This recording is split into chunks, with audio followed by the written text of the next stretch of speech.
Hi, good morning. Welcome. Thanks all of you for being here on a Sunday morning and spending the time with us. Uh, we're here really to celebrate the passion and enthusiasm and this wonderful achievement of one of us in Pune. Anybody who spent even a few minutes with Uday will know his passion for history, his enthusiasm for travel, and the fact that he doesn't have any assistance, any students working for him. He does all the heavy lifting himself, including all his research, writing, and you can't but be, you know, inspired and enthused by his passion for what is really not his full-time profession. I mean, you all know he's a doctor, he's a surgeon, that's what he does. But behind the scenes, he's spending a lot of time and energy in creating these books for us. This is his fourth book now, and there are more to come. So this is what we are here for today, and I'm really glad that we can all mark this occasion and celebrate together. Dr. Uday Kulkarni is an alumnus of the Armed Forces Medical College at Pune, and did his graduation in surgery from Mumbai University. He served in the Indian Army. After his retirement, he obtained a degree in communication and journalism from Pune University. He continues to practice surgery in Pune, where he resides with his family. In the last decade, Dr. Kulkarni has authored Solstice at Panipat, 14th January 1761, an authentic account of the Panipat campaign and the era of Bajirao, and edited and translated The Bakhar of Panipat with the late historian Ninad Bedekar. His book, Solstice at Panipat, has been translated into Marathi and won an award from the Maharashtra Sabha. He has contributed to several publications online as well as in print. His new book on James Whale, a Scot who lived in Western India for 4 years, promises to take the reader on a voyage into 18th century India through the eyes of James Whale. Further books on 18th century India are planned and will be published in the coming years. Can you come up on stage, please?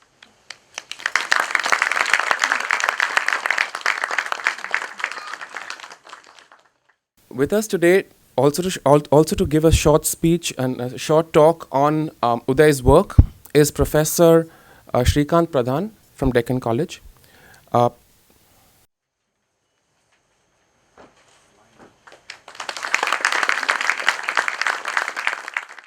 Professor Pradhan is an artist, an Indologist, and an archaeologist.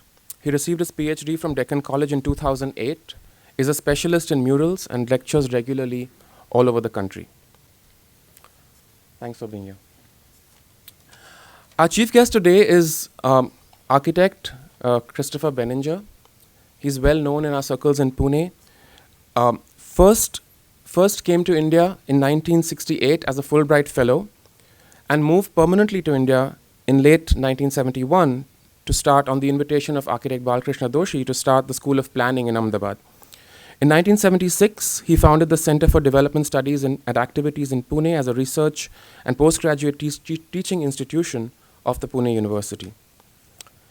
He continues to serve, and he served on the Senate and board of the University Teaching and Research section. He has had a distinguished career as a planner, and an even more well-known and renowned career as an architect in the country, having designed several institutes in and around Pune, including the Suzlon One Earth, the Kirloskar Institute of Management Studies, CDSA, and now at the moment under construction in Bangalore is the Azim Premji University. Not just in India, but Christopher has worked in Bhutan and Sri Lanka, and now in China.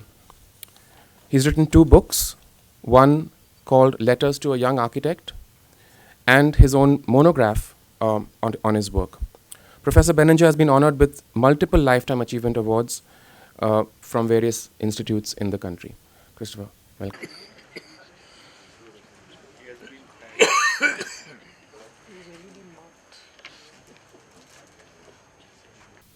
This is a small memento from Uday.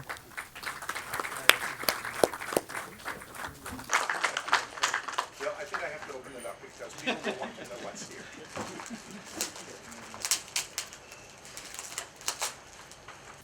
and one for Dr. Pradhan.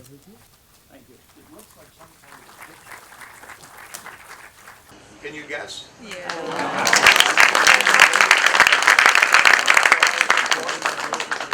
In Pune. Very nice. Thank you so much. Can we sit down? Yes. Thank you. We missed an important part.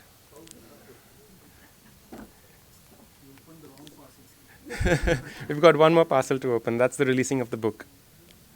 Christopher, can you please do the honors? So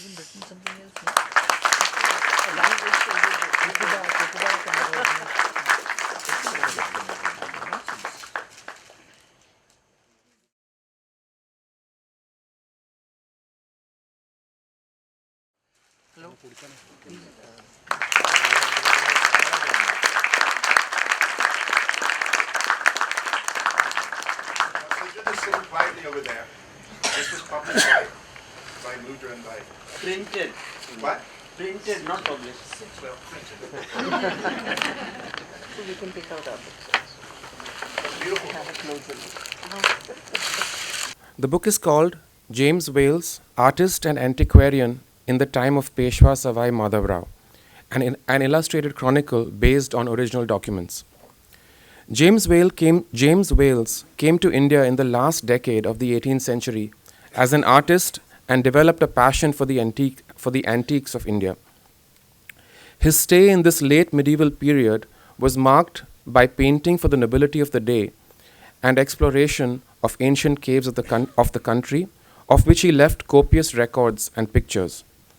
He jotted down his observations of the nobility, life in cities and villages, memoranda of travel in India, horrid social customs, temples and their deities, festivals and forms of entertainment. Together with his illustrations, they are a rich source of that era. It was not long after that India came under British rule and changed it, and India changed forever. This book has been based on James Wales' original journals and pictures and allows us to enter this bygone era and witness late 18th century India through the eyes of an observant artist and antiquarian. James Wales lived the last 4 years of his life in India and died after a short illness in 1795. He was not destined to publish his work. Until today, 200 years later, it has finally seen the light of day because of Uday. Uday, the stage is yours. Thank you, Khushru, for all those kind words. It makes me feel good, boosts my confidence, and I think I'll give a better presentation with that. Thanks a lot. Good morning, everybody. It is a privilege to speak before an august audience and such distinguished guests as we have here today. And it's a proud and joyous occasion, the moment to give birth, and even if it is merely for a book. And this book has been in my consciousness for a pretty long time now, though the work actually began just about 18 months ago. It has been with me for the last 6 years. And at the background, some kind of thinking about it has been going on.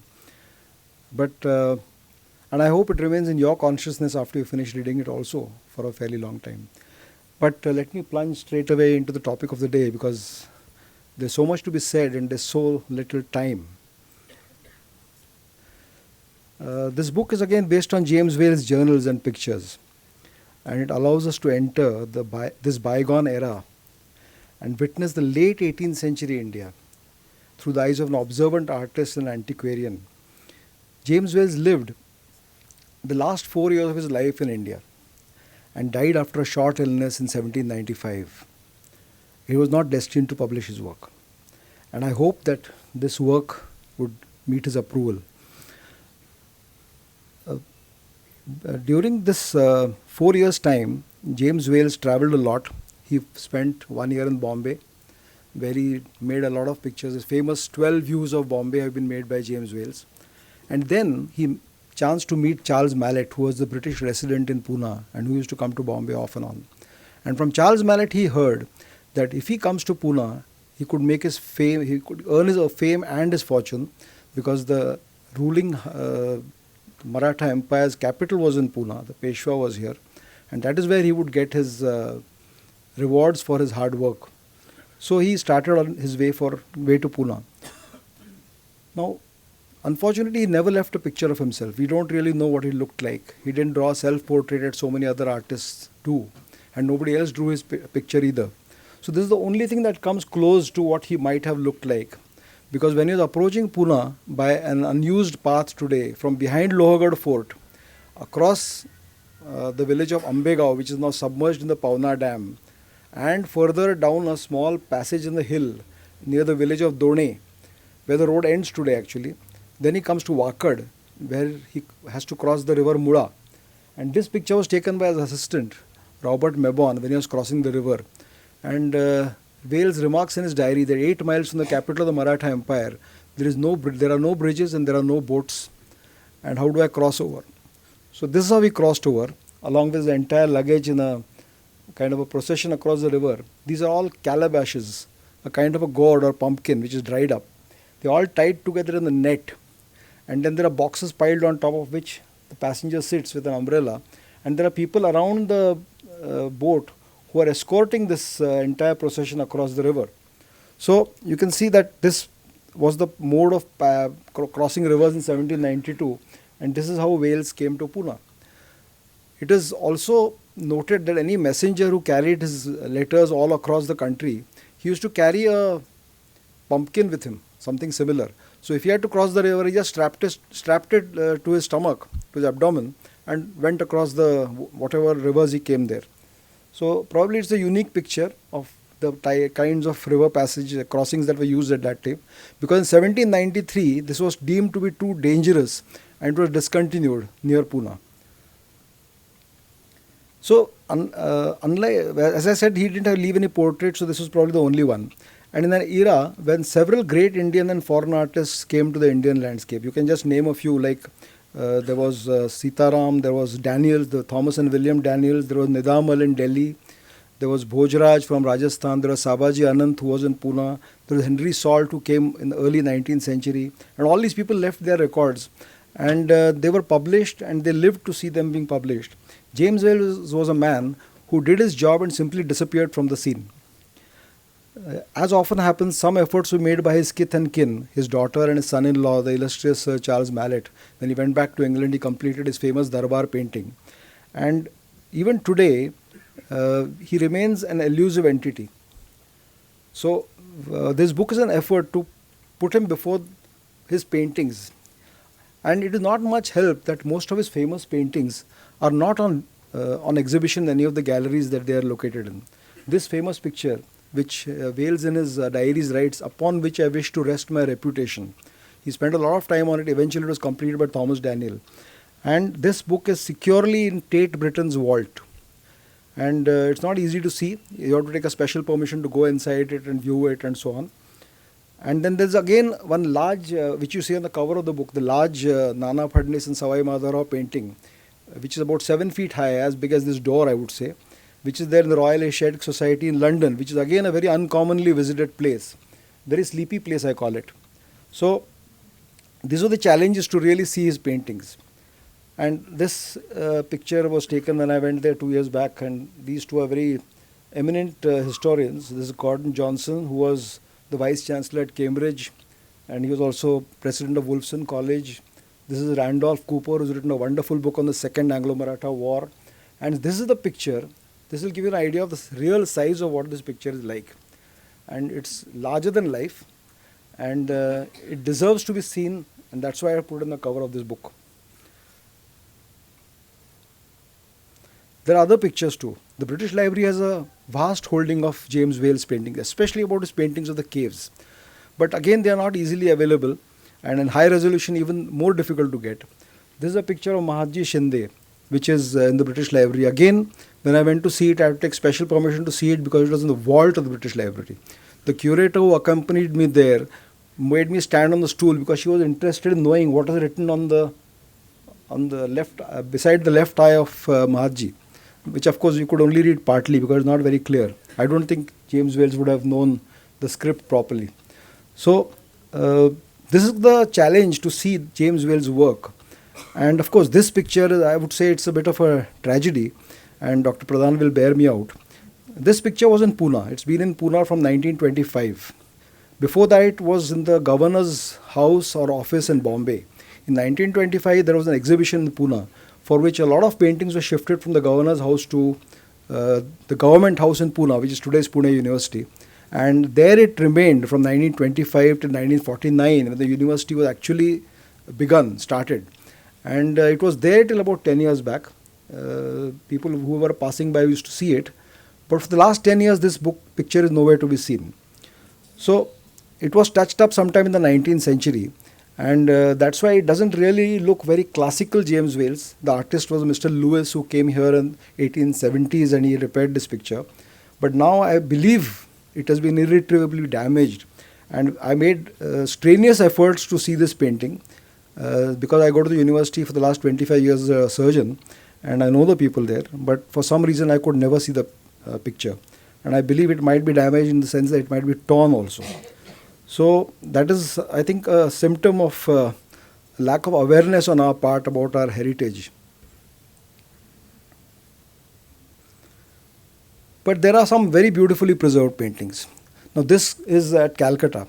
I'm sure that they were just picked up from the Peshwa's palace and taken to the then British capital of Calcutta, and now they hang in the Victoria Memorial Hall. Both were done by James Wales, Sawai Madhavrao, as well as Nana Fadnis. And there is another beautiful painting in Calcutta, which is of Charles Mallet's Indian Rajput wife, Bibi Amber Kaur. But I'm not going to put it here. I think you'll have to see it in the book. But it's really beautiful. And I'm sure the ladies will love the ornaments on that picture. Then there is another stunning pencil sketch of Radha and Krishna. Both are using the flute and playing the flute. And in pencil, Wales mentions which are the ornaments and stones which are studded all over those two idols. And I'm sure those were the idols of Nana Fadnis' own household gods. Again, we don't know where they lie today, but that sketch is the only remnant. And you can hear Nana telling Wales that this man should not be quite so muscular. This lady must be just 12 years old. This man should not be more than 15 years old. So Nana Fadnis was a connoisseur. I mean, he used to really take interest in his artworks, and he used to collect paintings from all over the place. So these instructions have been jotted down by James Wales. There are some more pictures available, like there's a picture of Mahaji Shinde done by James Wales in the Government Museum at Nagpur. There are two more pictures at the Government Museum Sangli, but which are not in very good shape, unfortunately not very well looked after, and they are in need of restoration by an expert. And I hope the Archaeology Directorate really looks into this issue, because I'll tell you later why these paintings are so valuable. The Fadnis family at Medavli has this picture, and you can see it has got the strokes of James Wales. And several times in James Wales' diaries he gives a picture of a lady to be painted by James Wales. Now, we don't know who the lady is. It's never mentioned what the name of the person is. Probably from an older picture, he tells James Wales to make this present picture. And this picture has been with the Fadnis family since then. And looking at the person, it looks like a Mohammedan lady. And it is speculated that this could very well be Mastani, which was why Nana was so keen that this painting should be painted. And it is still preserved at Medavli, at their ancestral house. So, in addition, there are a lot of wall paintings in Medavli which are not easily opened for viewing because people kind of have scratched graffiti on them in the past. And this picture has been mentioned by James Wales as Nana's lady in his diary, but he doesn't mention the name. Let's go back about 5 years to 6 years when I began this study, and you can see a younger man standing next to this painting. Not that I'm old now. And this painting is actually in the Tate's vault again. The Tate's Britain people have not put it on exhibition. This was acquired by them in lieu of inheritance tax from the Mallet family. So this must have been worth a lot. And they have put it in the vault. You can see those ribbons because it should not fall out of the box. That's why they have put those ribbons there. And I just stood next to it to give you an idea of what the size of the painting really is, not for any other reason.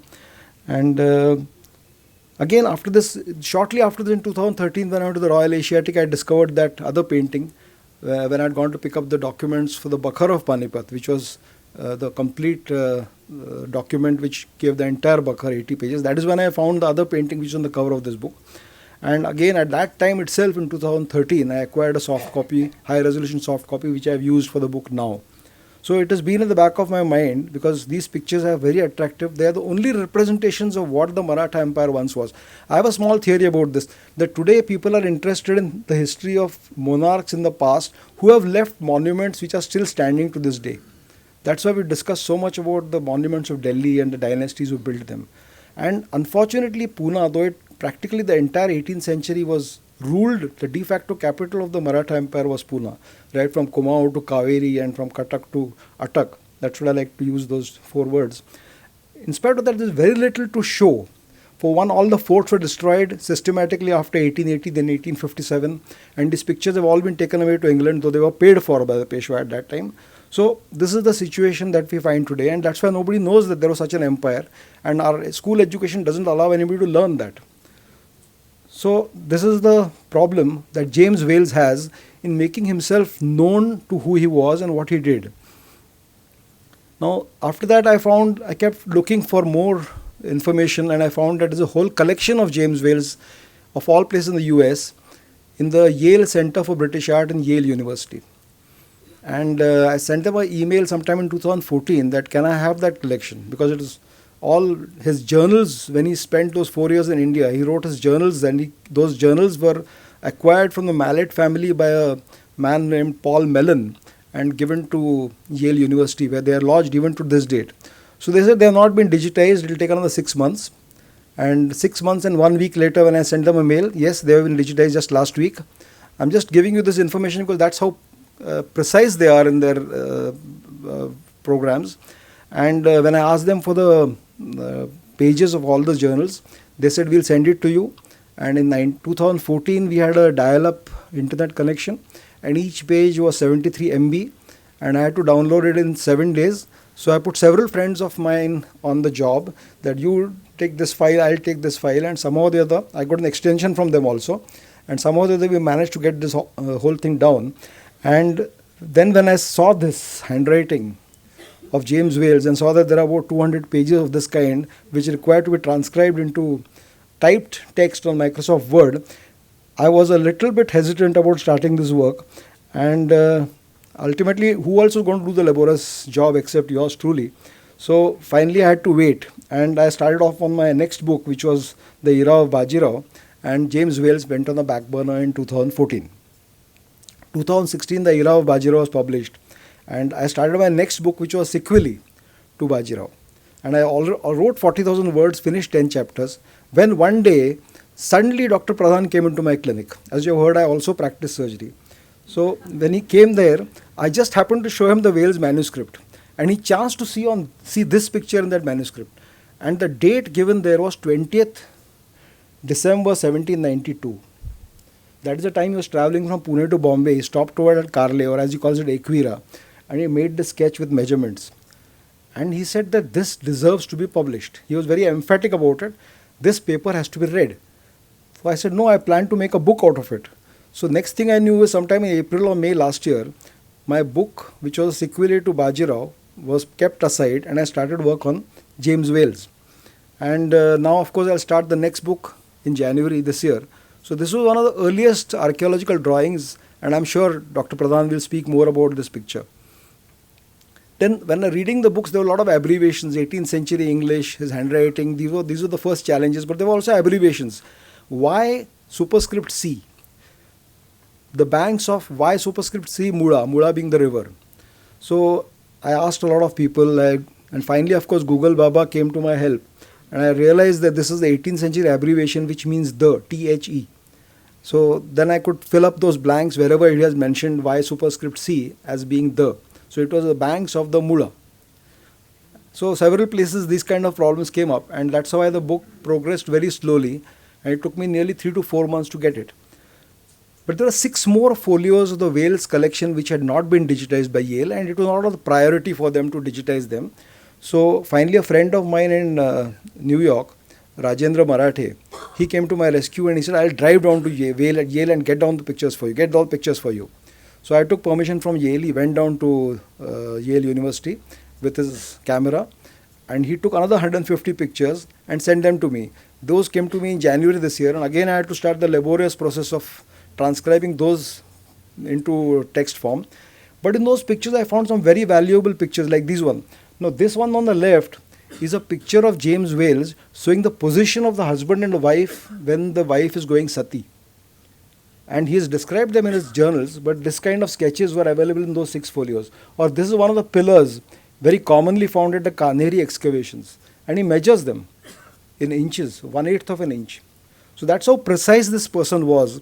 And his diaries, you can make out how observant, precise work that he does at that time used to be. So finally, after all this was available in January, I had about 100,000 words typed out, and there were again the pictures to be obtained, which were numbering about 300 at least, by Wales as well as his 2 assistants, one of whom was Gangaram Tambat, who was from Pune, and the second was Robert Mebon, who was from England.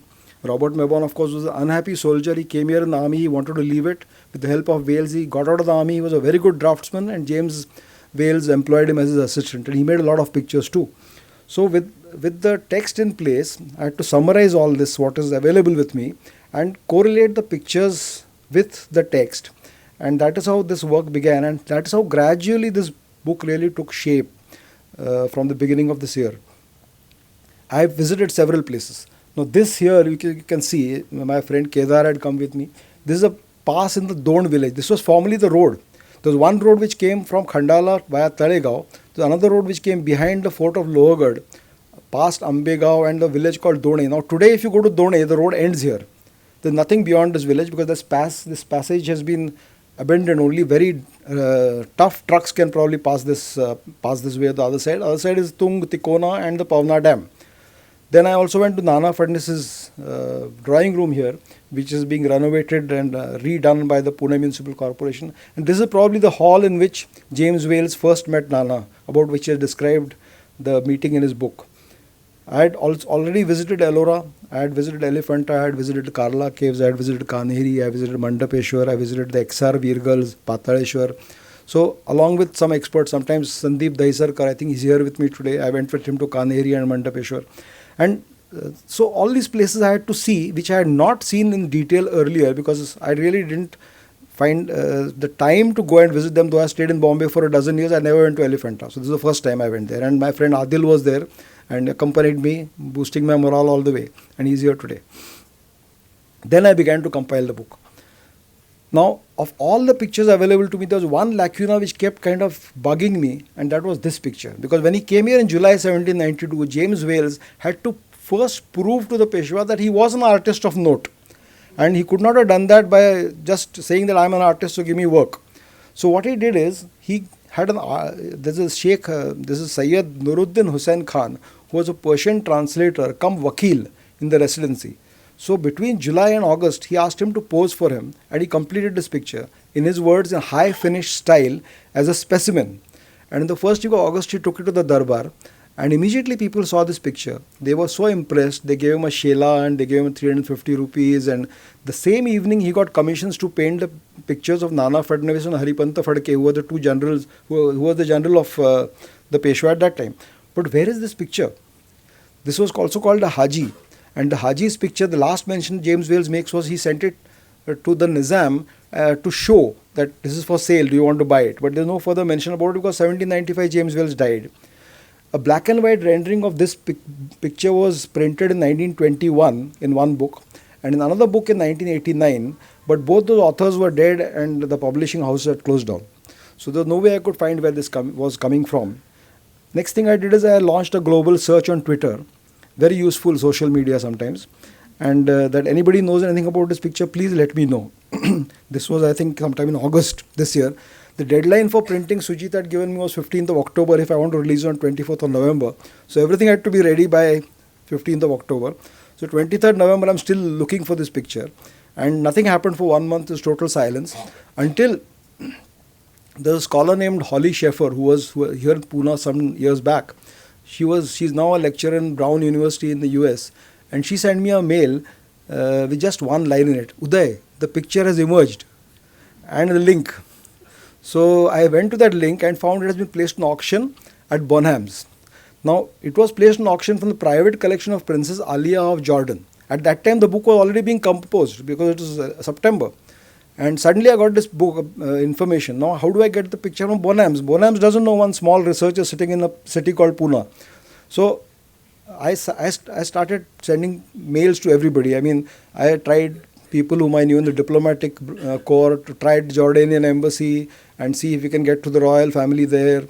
I found some international coin collectors. I told them, you buy from auctions all over the world. You know somebody in Bonhams. Then I even tried to contact the curator of British Library and told her that, can you find somebody to get it? A friend of mine staying in London, I said, please go to Bonhams. And finally I dashed off an email to Bonhams also. And then I thought that nothing is for free these days. So I sent an email to the specialist who was in charge of the auction in Bonhams. His name was Oliver White. And I told him that if you give me a high resolution print of this, I can give you the provenance. When was this picture started? When was it completed? What happened to it afterwards? Where did it go? What happened when it went to the Darbar? So the next day I got a reply saying, please send me that note. And I'll have to ask the owners about giving you the picture. So next morning I typed a 2-page note and dispatched it. That 12th of July he started painting, and 8th of August 1792 he completed it, took it to the Darbar, and all these things happened. And finally as a Haji the Haji went to the Nizam. By evening, the high resolution copy was in my email, and we were in business. So last minute I added one chapter to the book, Story of a Portrait, which basically deals with this, but I must give you a glimpse of it because I've spoken so much about it. So this is the picture. Okay. And it was initially put on auction with a reserve price of £50,000 to £70,000, which is about 40 to 60 lakh rupees, something like that. And 22nd October it was finally auctioned, and the final price that the painting yielded was 2.5 crore rupees or 275,000 pounds. So that is the value of a James Wales painting, and that is why the paintings which are lying partly neglected in our museums have to be restored, and that is the price. Even if you may not get this kind of a price, but it is a very expensive possession today to have. So that is why all the more important why James Wales has to be brought out into the limelight. Now, the story of James Wales in Pune, his travelogue, his meeting Mahatji, the Peshwa, Nana Fadnes, his description of our festivals, the entertainment of that nobles used to give that time. Like the Peshwa used to have a different kind of entertainment where the deer used to come and dance to music and a garland used to put around his neck. While if you go to a similar entertainment by Mahatji Shinde, who was in Pune at that time, it used to be more of hawking. That the hawk used to be released and then used to catch a bird, bring it down. They used to shoot some of the birds on top, and that completely different kinds of entertainment. And they all described by Wales. And he also describes river crossings. Like I told you in the beginning, his attempts to trade English watches. He tells his friend in England that please bring watches here. They must be finely polished silver. The name of the watchmaker must be engraved on it. Please bring watch parts with you. Come here in India. Career awaits you, and so on and so forth. So the story in this book is not just history, it's not just sociology, it's not just travelogues. It is like you're really entering the world of late 18th century. And why I keep emphasizing on late 18th century is because shortly after this, the Peshwai ended and we were taken over by the British Raj, and it changed the way we lived and the way we thought, and now today the way we speak. So this is probably the last 10 years when you can get a record of what actually was happening, at least in Western India. And that is what he describes when he travels. He goes to the villages, the temples, the way people live. One temple he goes at Ganegaon, which is near Shikrapur. And the person who is with him, he wants to visit a temple. That is the time of the Kharda war going on in 1795. So everything is very insecure. There are pindaris all over the place, looting people and so on. So he says, but I must go to that temple. So he says, okay, take a gun with you and go there. So if you take a gun, that is the most prized item for the pindaris. They'll just snatch the gun from you. So finally, after some thinking, they decided the best way to go and see the temple was to take off all your clothes and go there. So he completely undressed, went to the temple, took his darshan and came back. So all these things have been noted down by James Wales in his book. Now this here is one representing Sati. Sati was either at Lakadipool or opposite the residency. And James Wales has described 4 or 5 types of... This is a painting done by his assistant, Robert Mebon, where he's described it, elephants, horses, camels, trumpets, drums. A huge crowd used to gather around there. The lady used to be dressed in a turmeric sari and she used to be carrying a mirror looking at herself. She used to be carrying a dagger in her hand. All these things are described. He went on the elephant once to see how exactly the sati is done. Every caste having a different method, and he described 3 different types of sati and what exactly happened during that time. So, horrid ceremony he calls it, and I also would say the same, and thankfully it's over. But we have these pictures here. They're not just descriptions, but they are pictures of these things over here. And then he went to the caves because his passion was caves. It was not going to pay him. It was his passion.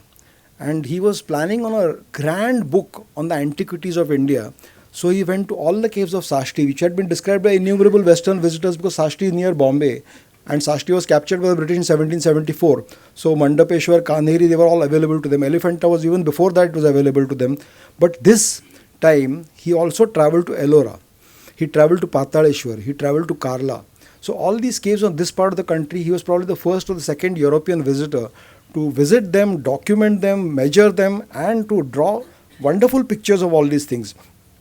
Many of these are scattered all over the world, right from Poland to Britain to Yale, and I had to gather them from all these places. But it was worth the effort, and I hope that eventually these are of some use, all these descriptions to the people of students of archaeology, for example. And his assistants, of course, Gangaram Tambot and Robert Mebon, they are probably lectures by themselves, so I won't go into that now. In January 95, on his way to Ellora, he had a premonition, where he suddenly feels that ever since the beginning of this month, my mind has been engaged in an unaccountable manner, thinking of scenes that are past and gone many years, scenes dear to my heart, and I see dear friends who are long since fallen asleep. Then he says, I have also dreams relating to my dear children, which makes my mind uneasy. One in particular last night, the recollection of which gives me pain. I am not prone to superstition that yet some impressions have been made upon my mind by dreams that I shall always remember. Now this was in January 79. In May 1795, his wife who had come here, she died shortly after childbirth. After the month of monsoon, 1795, he went to explore the caves again at Sashti. He contracted a fever while he was at Amboli or Jogeshwari cave, and 2 weeks later he died. And his infant daughter died a month later. So this premonition, I don't know, but he's written it down in the beginning of the year, so I must give it that some credence. It's a coincidence actually that within 15 days of his most famous subject, Sawai Madhavrao's death, James Wales also died. And in a way, in death, both these, the subject of his paintings and the artist, they seem to be connected in some manner. And the last days of James Wales have been described by a Captain George Millet, who was the captain of an Indiaman called Princess Amelia. He left from Warsaw and travelled to Ghodbandar because that was the route to go to Kandheri those days, not from Borivali. And they came from the north, from Ghodbandar south to visit the Kandheri caves. And he wrote his final part here, what happened. And he says that my worthy, intelligent friend Mr. Wales unhappily fell a victim to the putrid air we inhaled at the caves. In an unhealthy season of the year, with him I fear will be lost some valuable information, which is investigating turn of mind, and very able talents with the aid and under the patronage of the enlightened Sir Charles Mallet would have enabled to add to the correct drawings and measurements he was about to publish of those monuments of early genius and human labour. Mr. Wales died in my house. Now all these years you have been hearing Mr. Wales died somewhere in Thane, somewhere in Kanheri. He says he died in my house at Bombay, exceedingly lamented, and left a family of 5 orphan girls. Actually there were 3 at that time, but under the protection of many friends and who looked after the children and so on. And the memorial plaque for James Wales and his daughters, today you can see in St. Thomas Cathedral, the Hanuman Circle in Mumbai. And that was the story of James Wales. And I think I have, nearing the end of my lecture, there's so much more, but time is not a friend and I must not try your patience. So I'll leave you with the book to read for yourselves about what happened and be transported into the last decade of the 18th century. I'll now hand over the baton to Khushru, and he'll take the proceedings further. Thank you.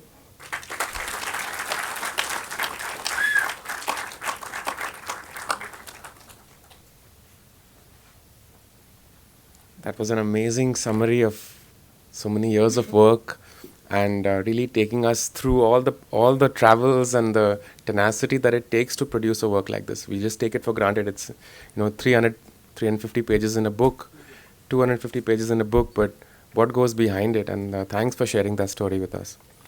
I'd request Professor Pradhan to please share a few words.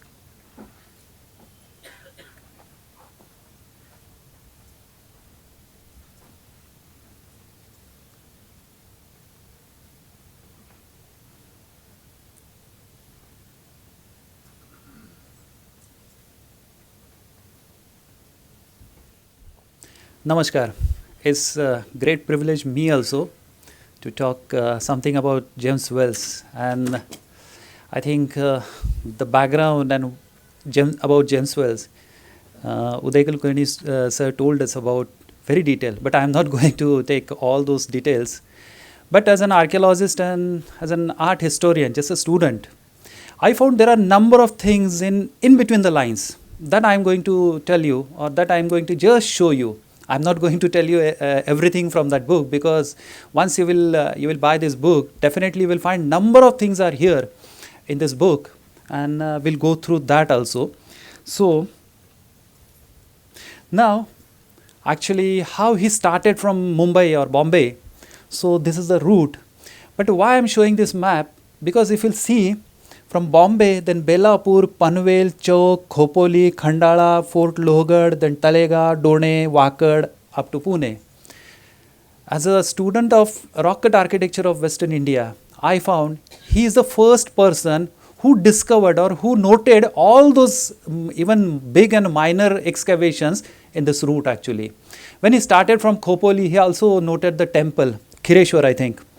Then further he moved up on the ghat, and he found there is a one cave. Actually, that cave we know, which is, if you'll go from the tunnel number 26, on the top of that tunnel 26, you will find there is a board of Gambhirnath Thachi Lena Modun.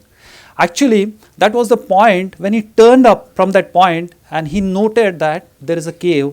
In front of that cave, or somewhere near to that cave, there is a water source, and again he climbed up on the ghat, and when he came near to Lonavala, again he noted there is one cave. Actually, that cave is very close to our modern road or express highway. Actually, today you cannot see because you cannot go there. There is no any link to see very easily. So he also noted that, and again when he came here from the backside of this Lohgad cave. Actually, today we know that even we assume that the trade route, ancient trade route, which was linked from the front side of Karla caves. But what he has described, he came from the backside of that Lohgad cave, and that Lohgad was very close to this road. Even he has shown number of things. Even he mentioned, while going through this road, he mentioned about a cave. Actually, there is a stupa, and that is one of the most important cave, that is called as a Yelgholcha Lena, or a cave from cave of Yelgol. So he noted that also. Again, when he came forward to Done and all Ambega, and even in Pune. Now Pune, each and every cave, there are a number of caves in Pune. If you go to Eroda, on the top of that, in the front of that Sadal Baba, you will find that Tarkeshwar. So that is also one of the small cave. He also noted that. Even behind that symbiosis, he also noted that. So there are number of places he noted very well. While again going to back to Karla, he sketched each and every part of that Karla cave. Even just Dr. Uday Kulkarni told us about, or showed us about the first plan. I'll show you why it is first, because earlier we know that another person who came here at Amravati in Andhra Pradesh, and he done lots of drawings and many things. He considered his drawing and the drawing and other things are considered one of the earliest evidence of archaeological drawings. But I found, or I think, that is my belief, that I believe that he is the first person who started collecting all measurements and many other things. So we'll go further.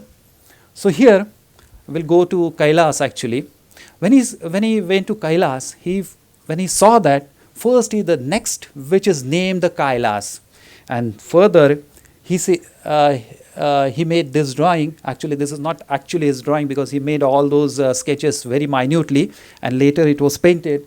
Now here, these are the paintings. Now I understand that this stands unique, and that nothing of the ancient Hindus or probably in the world is to compare to this. Actually, he is the first man. He is trying to compare this Kailas to other monuments of the world. And he never told us, or he never saying that this is something Alexandrian, because those people who came here in India, when they saw all those monuments, very mighty, very big and very very beautiful, always they think that, or always they thought that, oh, this how this Indian people could do this. So he was not that person. He says that even he trying to compare these all monuments, even Kailas, and this is the first instance that he says that this is something different from the world because it is carved from the top. And again, even he tried all those things. He showed me in Dumar. Actually, he was with some other person. And again, he is telling that he showed me in Dumar Lena a place in the floor opposite a group of Mahadev and Parvati, which he said was for grinding food for these devs. I observed in almost every floor there to whole excavation number of round holes made out with much labor for grinding grains.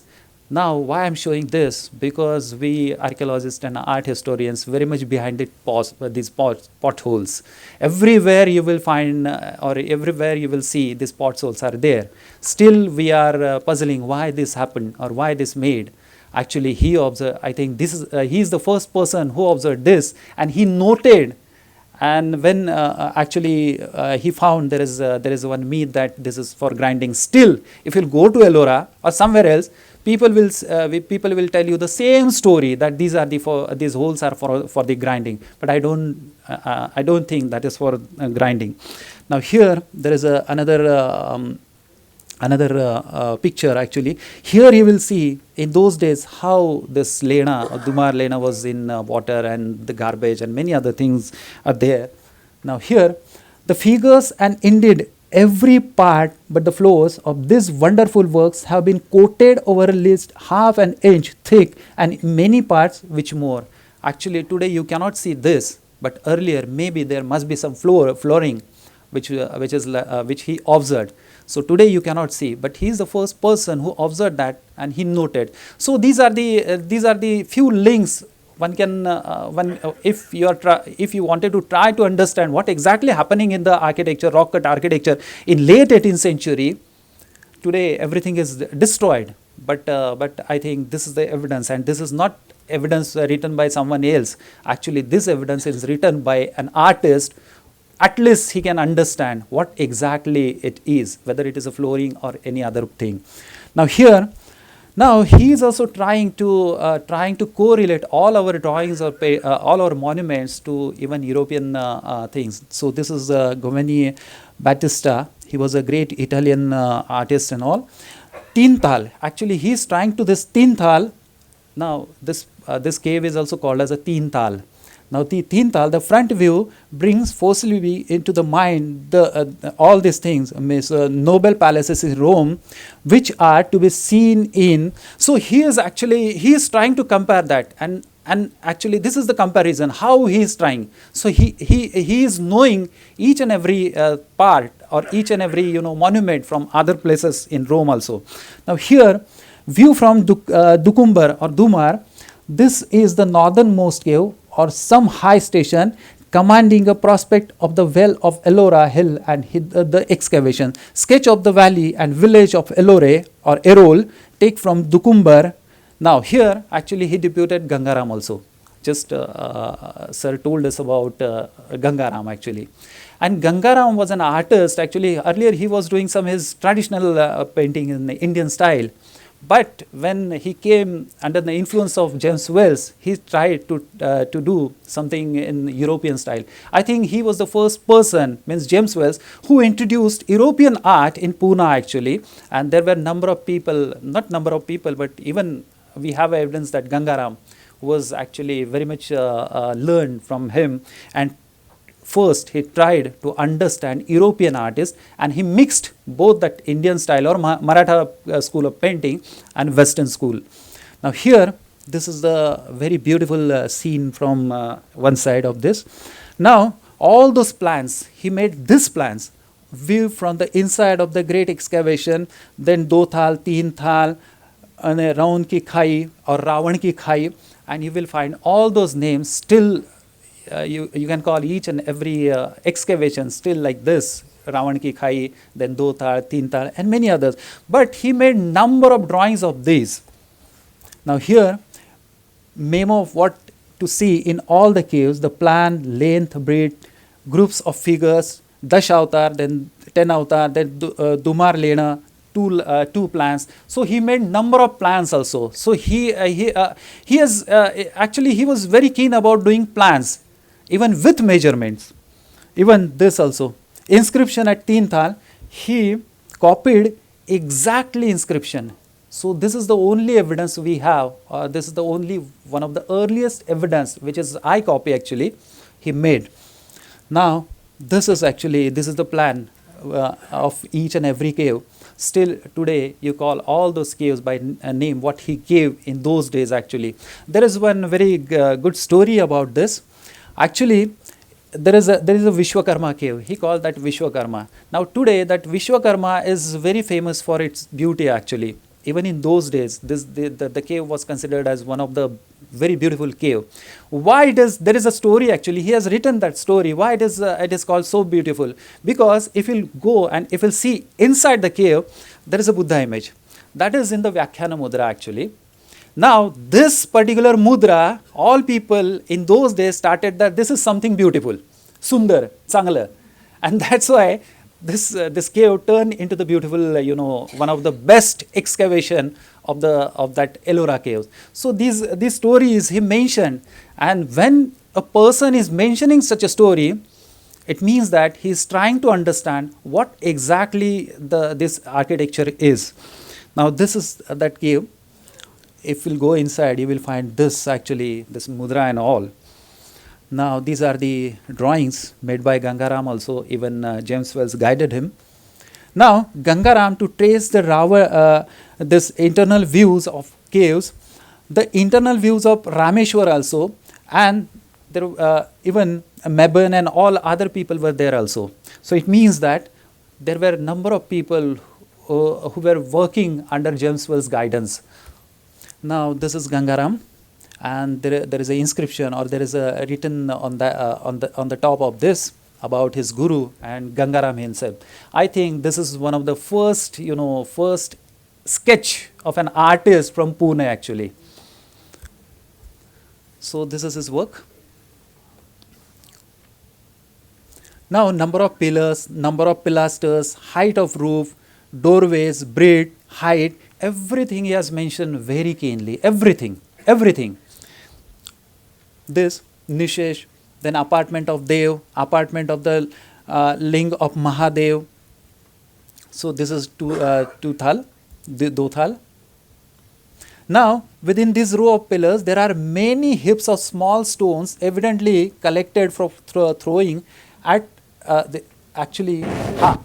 So this is actually the story. Actually, he found that this place was made for living actually, and there these people are collected thrones to make this very safe place. So he has given number of things means number of stories. What is happening in that excavation? He has given number of things like this also. Now I have drawn, measured, and described all those works, and think the Kailas alone contains much more excavating architecture, design, sculpture, and ornaments than all those performances put together. So this is the thing what he wanted, what he is thinking about Kailas. Now here, this grand work is executed in the same order and upon nearly the same plan as the Elephanta temple, but Dumar Lena is much longer and nearly entire. Today, Rameshwar and all caves, we are comparing to Dumar and Elephant actually, not Rameshwar and others. We are comparing to understand what exactly the chronological systems in between that. So he has also observed the same thing, and he is also trying to tell to get something or to compare this with that Dumar and even Elephanta also. Now, the proper name of Verul excavation as a holy place is Irul or Irul, Grishneshwar or Gusneshwar. Now here, actually last year, before I think 5-6 years, actually then we considered that that Ellora was actually a Krishneshwar, because today you will find the temple of that Krishneshwar is far away from, not far away, it's close to this excavation actually. But in those days, that Kailas itself called as a Krishneshwar. Now Krishneshwar is nothing but a ghasne or rubbing actually. So it means that it is chiseled out. That's why it is probably called as a Krishneshwar. So he mentioned that also. So this is one of the wonderful evidence of that when he visited that time, and what actually the place was called actually. Now, while coming down to Pune or Pataleshwar, this is one of the very famous place in Pune, which dates back to 8th century AD. Now he actually he mentioned about there was a weaver or yeur. It's a hole actually, big hole or cavity, maybe some cave-like thing that is natural. And he also in the rock actually he mentioned that, because when he will go on the top of this Pataleshwar, you will find there is a weaver type thing. And then he mentioned number of things about this, and he measured that Pataleshwar, and again he painted the scene from that one side, and he gave each and every every part of this. Now this is the one of the early plan of Pataleshwar. So this plan is not simple plan, because he measured each and every, and accordingly he made this. Now coming down to ornaments, what we have seen, just there was a painting of Ganesh Darbar, and even there we have seen another painting which has Sawai Madhavrao Peshwa, and there was the image was very much decorated with number of ornaments. So he made each and every detailed of each ornament, and sometime you will find he has written some names of particular color and all. So these are the ornaments. So this, now this, the box that Panacha here. So this is Fuldani, Attardani, and these are the sketches, or these are the two images. If you'll go close and if you'll observe all those things, all those Krishna and Radha, you will find that Radha is not wearing any Marathi costume actually, or Marathi sari. She's shown in somewhat Rajasthani.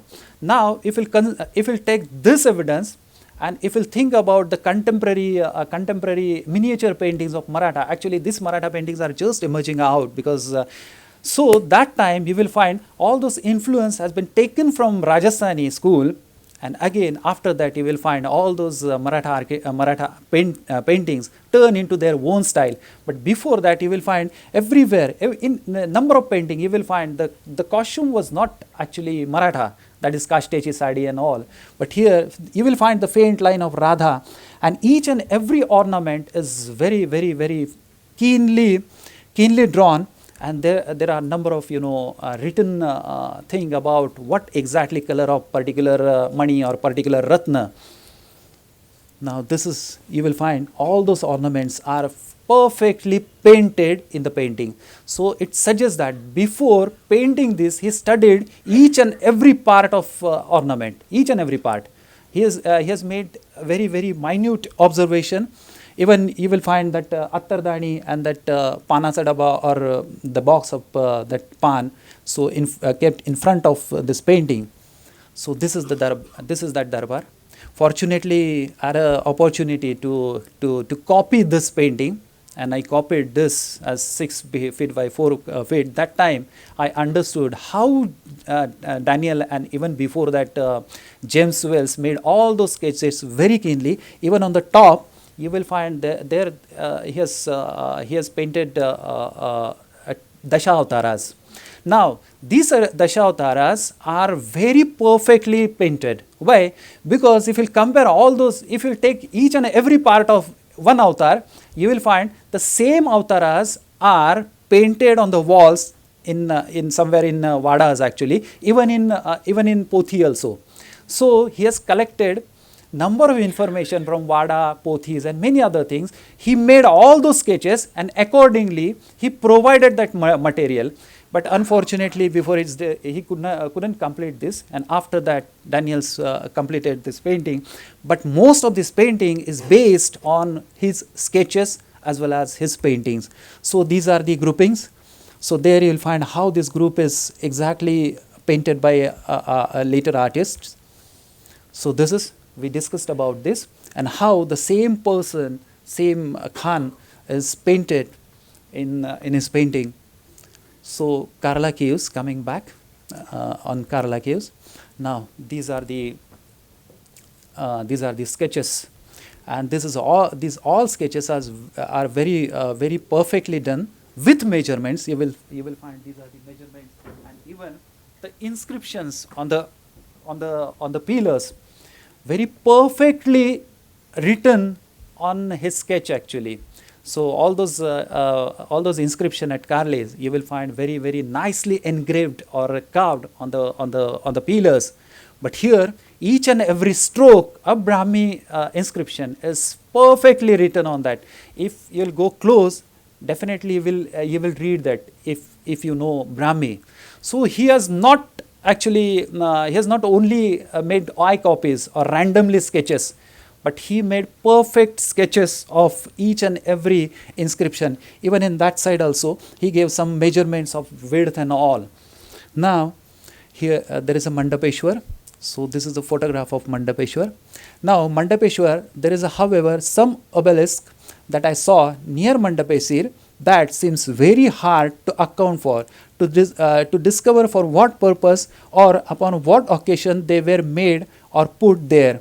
Indeed, the sculpture in the caves of Canary for this, actually he says that obelisk Virgal actually, the hero stones, and these hero stones are very famous, and these are very very famous for Exer, I think. Now they are in that village actually, Exer, very close village of this Mandapeshwar. So there you will find this obelisk means Virgal or hero stones are kept. These are the drawings of these are the paintings of these hero stones. Now he also says that probably this was brought from somewhere another place. So it suggests that what today we think that probably in those days it was actual installation or actually installed there, but I don't think these are installed there in the front of or Exer actually in the front of Mandapeshwar or nearby village Exer. These are the photographs. These are taken by doctor. Now this. So see, if we'll correlate this, definitely we'll find each and every part is perfectly drawn, perfectly made.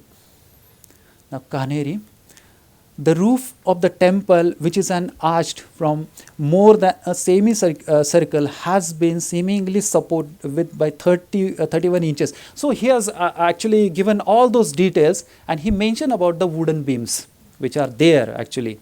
Today you cannot see, but this is also the thing. Actually, we can, as an archaeologist, I can say that, oh, earlier this was there in late 18th century, but later we don't know anything. So he is the person who actually giving all those evidences of this type of thing. And then he tried, I don't think this may be his work, but he tried to understand. But if you'll observe that drawing, this is nothing but actually based on Roman anatomy. This is not actual copied. So it means that he was not that much, I don't think this is by James Wells, because he was very keen about that. And these are the measured pillars. Today, this design is considered as a development of a pillar design in rocket architecture. So in before 25 years or even before that, a very famous scholar, that Nagaraju, who actually called this particular, not this, but this type of motif as an hourglass motif, because it is carved very like hourglass. So this is the development of this. So Wells is also observing the difference between number of pillars, and he is also trying to understand what exactly this motif, what exactly this design is. Now here, it is observable from that very part of the stone, both in the temple and portico, has been chunammed. Now, this is one of the most important evidence about paintings. Today, you cannot see paintings in Canary Caves.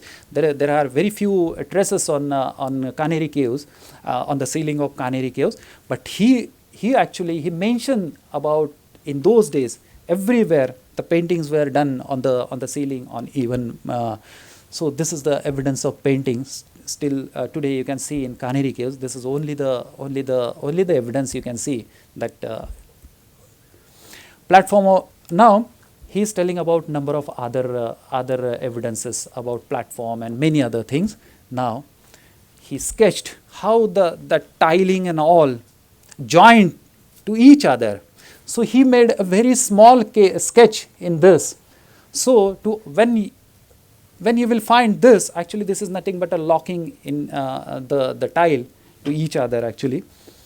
And this is his final Uday sir told us about his final yes. So this is the plaque.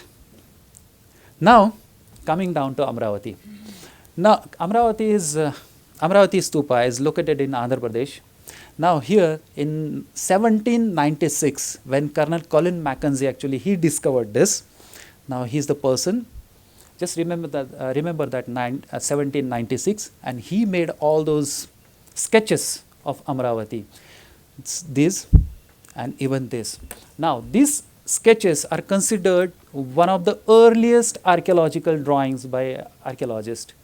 But when you will see, or when you will see in our book actually, that time you will find this is before 1796. So I think James Wells, what he called as an antiquarian, he was not only antiquarian, but he was also a good researcher also, though he is an artist. So he made all those sketches, all those paintings very faithfully with the measurement. So I think that he is the first person in Western India, or even he is the first person who made all those drawings of archaeological drawings, what today we follow, the same thing. Thank you very much.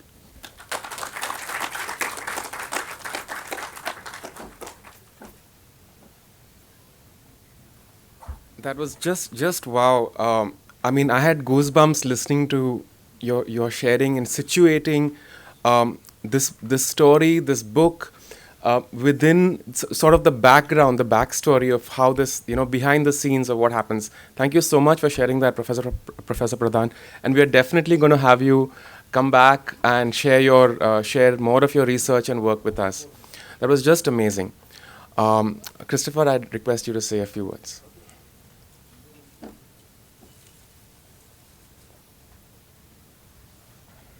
A week ago today, I returned from a week in Shanghai, where I have a studio.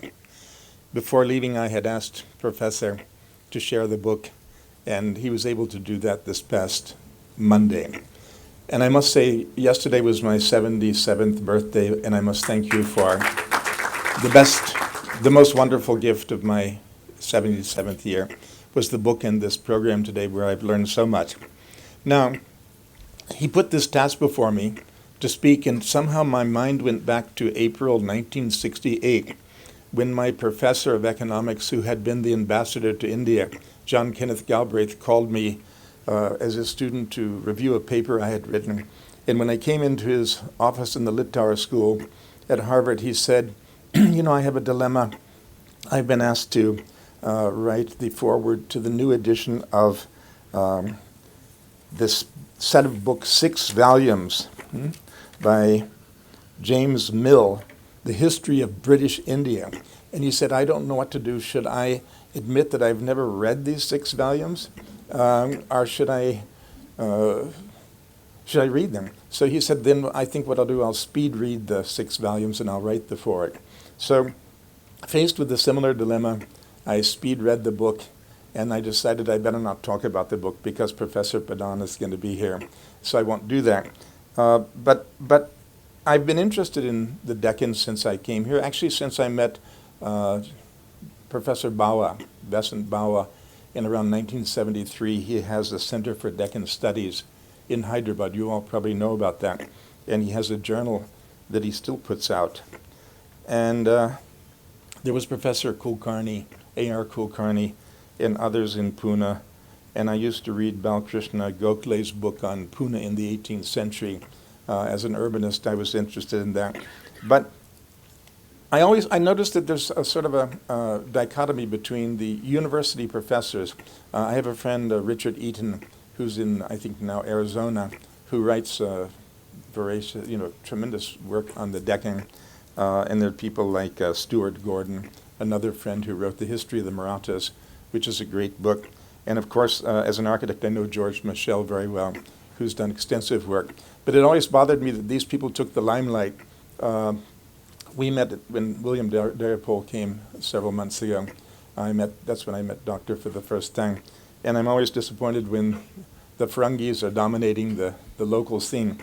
But this year I became happy because I met Dr. Kulkarni and Manu Pillai and Pushkar Soni. So right here in the city we have three very, very active historians who write not for the university, not to get a promotion in an American university, but who are writing very readable books, and I think that's important. So I would like to thank all three of them, and in particular Dr. Kulkarni, for making history live for us, to bringing it to us. When I was thinking of this book and of James Wales, somehow I had to think about the last decade of the 18th century, and people see it as the end of the medieval period, but I see it as a kind of a cusp between the modern period and the medieval period. It was a period of great empires. I mean, the Maratha Empire was the great Hindu empire of India in the 18th century. And you had the French who had had their revolution and had the Revolutionary Wars and had moved into Spain and even Holland and created an empire. And you had Napoleon in Egypt in that decade. You had Spain controlling most of South America, but Simon Bolivar was in his teens in that decade, and he was plotting the United States of South America at that time. American planners were planning Washington, D.C. at that time. The French were writing the rights of man at that time.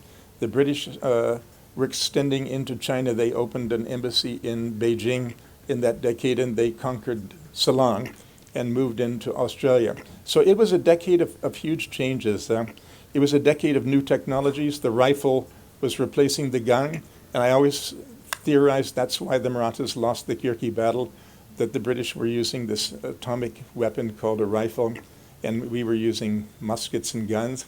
The first steam engines were being produced, up to 500 pieces a year for pumps, and then for weaving equipment.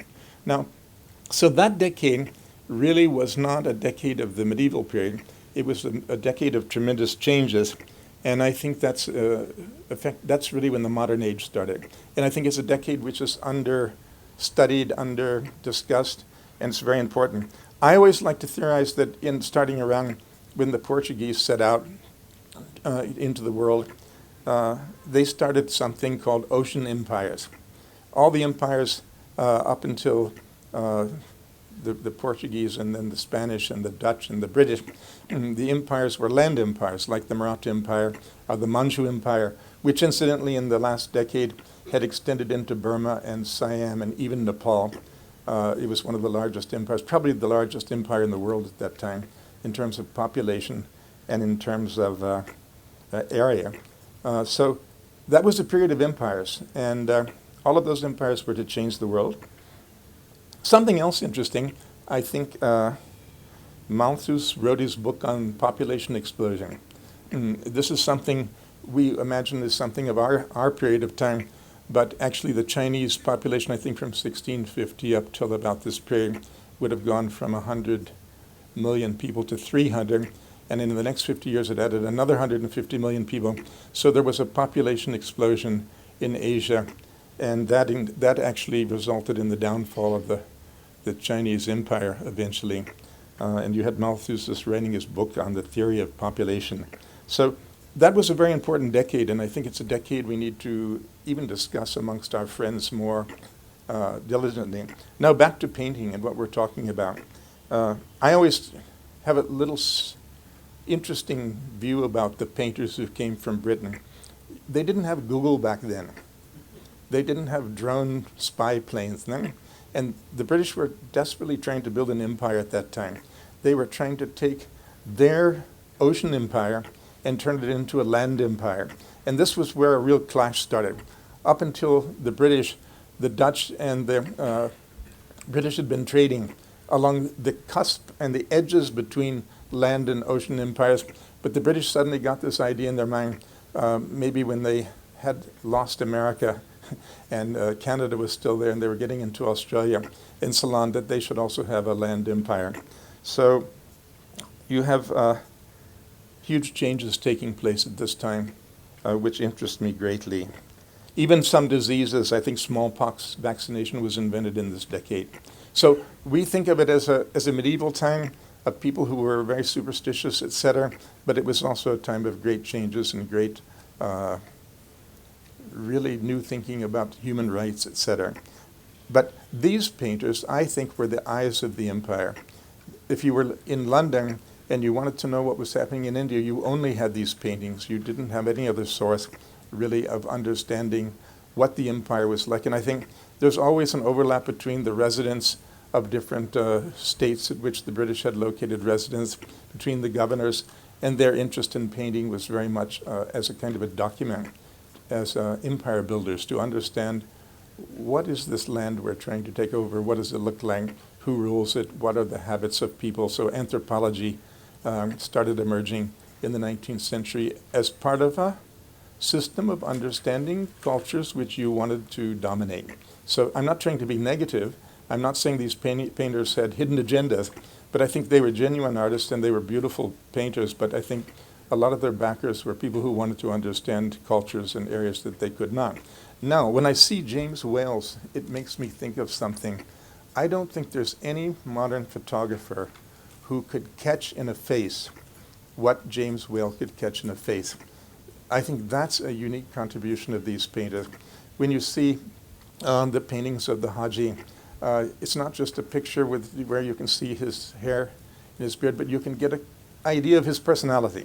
And I think modern photography certainly has not been able to do that yet. And so I love these paintings because they tell me about the person. It's not just the image of an age.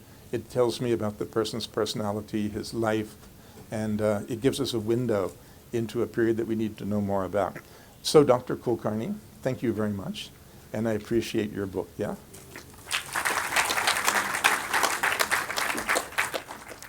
Thanks, Christopher, for that. We are nearing the end of this amazing morning where we've really been inspired and we've learned so much. I've learned so much about our own local history, and it's been just amazing. Uday is going to say a few words, and then we have, there are books for sale. All of Uday's books are for sale and for signing. So make use of this wonderful opportunity to have them today. Thanks. I think this book wouldn't have come into being without a lot of people. And I owe it to them to mention what they did for me. I'll start with Professor Benninger, who's spared his time from his travel all over the world, and just a few hours after his birthday party. And so I really appreciate your coming here and gracing the occasion and releasing the book.